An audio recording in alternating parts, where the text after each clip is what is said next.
Welcome to Teeing Off with RevSportz. Good morning, everyone. The second day of the test match between India and South Africa concluded yesterday. Following KL Rahul's impressive performance and a remarkable century, India managed to set a total of 245 on the scoreboard. However, as the day concluded, South Africa now holds a lead of 11 runs, courtesy of course, Dean Elgar, who is approaching the 150 run mark.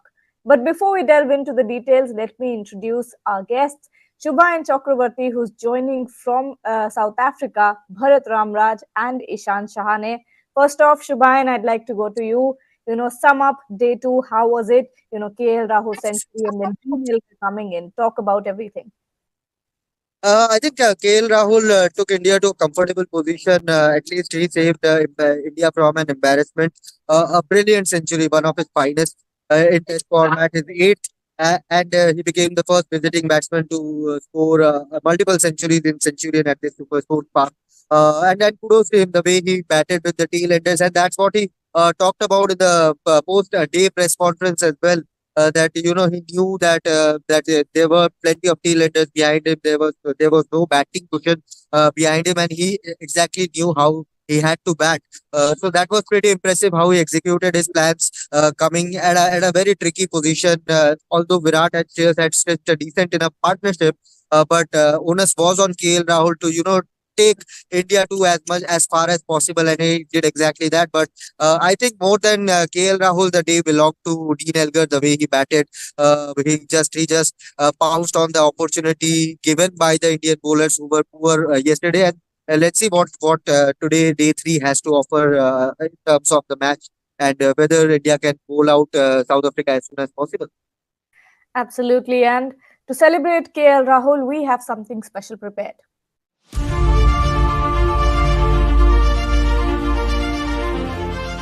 Clearly, it will be one of the best hundreds that you have seen in recent times. Cloudy, wet, chilly Centurion against a South African attack that had the likes of Kagiso Rabada steaming in, Marco Jansen, Gerald Kudzia, and Nandre Berger. This was an incredibly good innings. India down at 93 for 4, and thereafter soon when Rabada picked up Virat Kohli, there was the threat of getting bowled out for about 150. That's when KL Rahul took control. Very VVS Lakshman-like. One remembered Durban in 2011. The innings of 96 from VVS Lakshman that had won India the match. Has KL Rahul done enough to do so at Centurion? Back-to-back hundreds at Supersport Park. He got 100 in 2021. This was an absolute masterclass. No one had ever doubted the quality of KL Rahul. He had talent in abundance. Maybe he had to battle his own demons. Did not really know how good he was. But at Supersport Park, he proved to the world that as wicketkeeper batter, this has been an ace move on the part of the Indian management. 100 that has set the match up. 100 that has given the bowlers a lot to bowl at. 100 that means that India are well and truly on course for the final frontier. 100 that will perhaps be one of the best that KL Rahul has ever scored.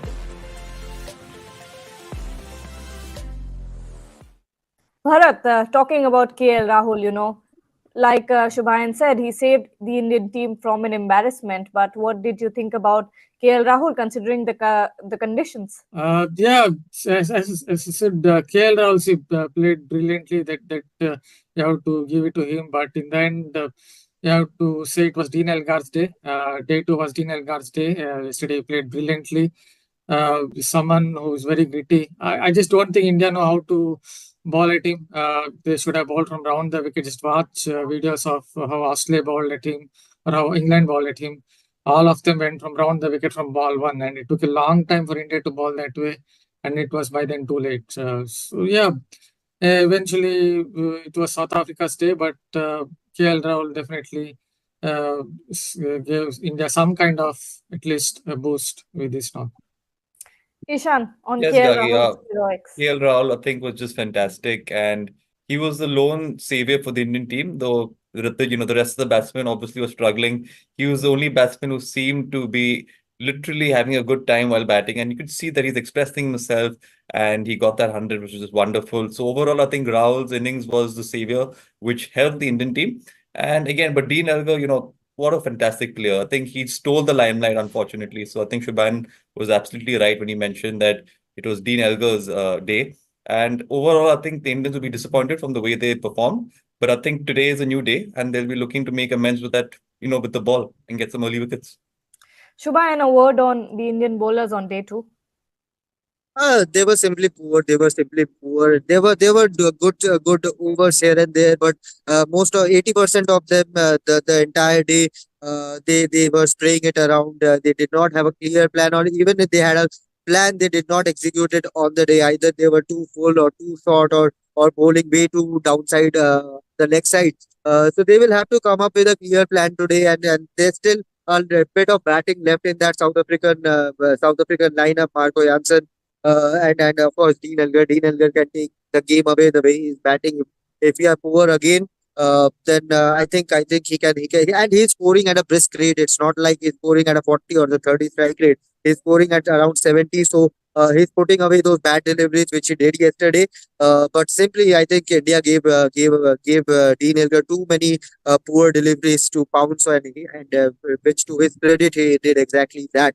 But let's see what the likes of Bumrah, Siraj, Prasidh Krishna, and Shardul Thakur have on the cards for the day, because Ashwin is not getting that much of assistance as of now. But I don't know how it will pan up today. So onus will be mostly on Bumrah, Siraj to be Yeah. the spearhead of this pace attack on day three. Absolutely. And for the second headline of the day, Hardik Pandya being ruled out of the Afghanistan series. But now the question remains, who will lead India in the series with Hardik Pandya being ruled out? In the latest buzz surrounding Hardik Pandya's fitness, the all-rounder is all set to miss the upcoming three-match T20I series against Afghanistan. Adding to the challenge, both Suryakumar Yadav and Ruturaj Gaikwad are sidelined due to injuries. The big question now is, who will step up to lead Team India in the T20 series? Pandya, who was a key part of India's ICC Cricket World Cup squad, had an impactful start with 4 matches, securing 5 wickets and showcasing his skills with the bat. However, an ankle injury during a league stage game against Bangladesh forced him to bow out of the tournament. Since then, Pandya has been on the sidelines, missing subsequent series against Australia and now South Africa. With Suryakumar Yadav taking the reins in T20Is and KL Rahul leading the ODI squad in the absence of Pandya, and regular skipper Rohit Sharma, who opted for a break from white ball cricket after the World Cup final, the leadership dynamics have been ever evolving.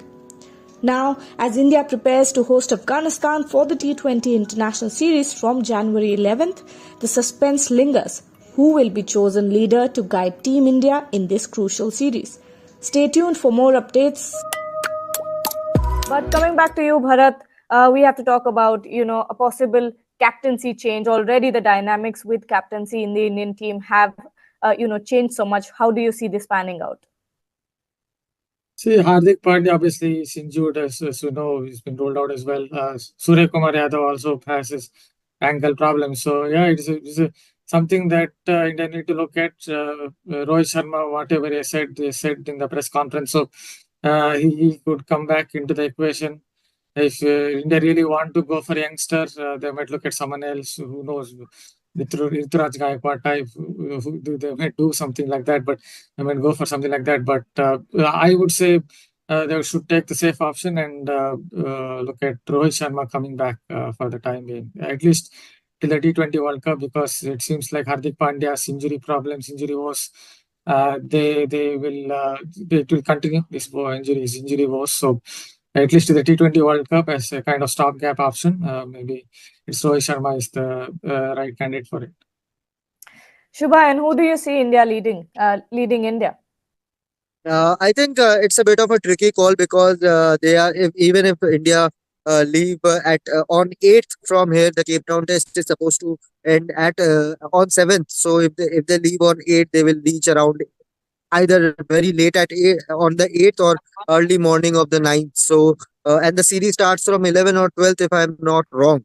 So for Rohit 11th. to travel 12 hours and straight away join the T20 camp, it looks a bit tough on Rohit right now. Maybe what he can do is sit out from the first T20I, captain the team in the last two T20Is, because and the trickier part is the India versus England Test series. The 5-match series will start soon after the Afghanistan series. So if he switches on to the T20I mode and then again go back to the Test format, it is a bit tough for a batsman, especially an opener. So let's see what the Indian team can do. Maybe Ruturaj Gaikwad, if he's not injured, if he's fit. If he has, I guess he has broken his finger, so he might not be fit to lead the series. So that makes the call even more trickier. Whom do you go to? Who do you go to? That's a big question. Ishan, your thoughts? Yes, it's a tricky question, Gagi. I mean, it's very like you can't really put a finger on it because it can go either way. But I think they might go with Rohit Sharma simply because he's led the side in the past and he's done it so successfully. On the other hand, Ruturaj Gaikwad is a potential captain, so there've been a lot of thoughts that he's someone who can lead the side in the future. And even there've been a lot of discussions of him being the future captain for CSK. So obviously, I think the Indian team might want to start getting him groomed early on. But like Shubhan mentioned, if he's injured, then he's not playing, obviously, so he can't captain the side. So it's debatable, but I think Rohit Sharma might be the safest option to go with. And Shubhayan, going back to the test match between India and South Africa, what are you looking forward to on day 3? How do you see this match panning out? After an ordinary day yesterday with the ball, I'm looking forward to some good spells with the ball. I'm looking forward to the Indian bowlers dismissing the rest of the South African batters as soon as possible. If not, if they are playing it around again, then I'm looking forward to a Dean Elgar's double century. Let's see whether that's possible or not. But looking forward to a good day of game. Absolutely. And to everyone who's watching, we're going to wrap it up now. We'll be here every morning from Monday to Friday at 9 a.m. Till then, I'll leave you with an interview that I did with the AFI President and World Athletics Federation Vice President, Adil Sumariwala. Of course, we have to also look ahead to the Paris Olympics. So what are the specific preparations being put in place for the Indian athletes? So we after the Asian Games, we've had a lot of meetings, 2-day, 3-day meetings. First one was to fix the calendar. The most important things to fix the calendar so that you start training, preparation, pre-competition, right up to competition to peak at the right time. So all the competitions that we have put and the training camps are in line with that. So that your athlete, we don't want the athlete to peak early. Like we had some athletes peaking very early last season, and if that same performance was done at the World Championship, the athlete would have got a medal. Yes. We want to ensure that that doesn't happen. So we've been sitting with their personal coaches, with the chief coach, with the whole team. And it took us 2 to 3 days to actually create, that is the most important part, because that scientifically slices your training program. That was one of the things. The second big thing that we saw is early specialization and overtraining. And we found that not even 5% of the athletes who won the under 17 nationals actually won in the seniors. World Athletics stopped their under 18 World Championships because as per their records, only 3% reached the elite level. So what was happening is that athletes were being overtrained by their coaches at a younger level. Also in India, at 18, you will get a job. At 18, once you get a job, there is pressure from the family to get their kids married, etc., etc. And then they say, "Abhi settle ho gaya. You please now get married and start a family."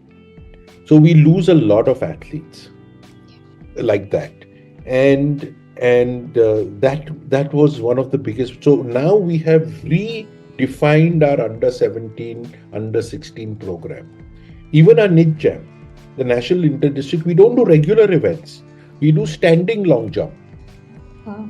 We do 3 steps jump for under 16, whereas 14 is only standing. The under 14 throw a plastic javelin. They don't throw a regular javelin. And the javelin is so created that if you throw it correctly, only then it will fly. It's a plastic javelin. So we've changed events. Even in under 18 now, nationals, we're not going over 1,000 meters. So they don't get overtrained. We're not doing regular events. We've taken away hammer throw, we've taken away pole vault, we've taken away triple jump. Again, we brought the events to fewer events. So there is a lot of scientific training. We've got not only our 7 foreign coaches, we've brought in experts from Germany, we've got experts from Switzerland to help us to create the new program. What message do you have for aspiring young athletes in India? The future is great. Go for it. And today the government is giving you everything. Every single thing the government is giving you. There is an opportunity. Grab that opportunity. The federation is here to do your planning and support you. The government is there to give you the money and the support. Go for it. Thank you so much for joining us, Adil. That was a lovely conversation. Pleasure. To everyone watching, stay tuned to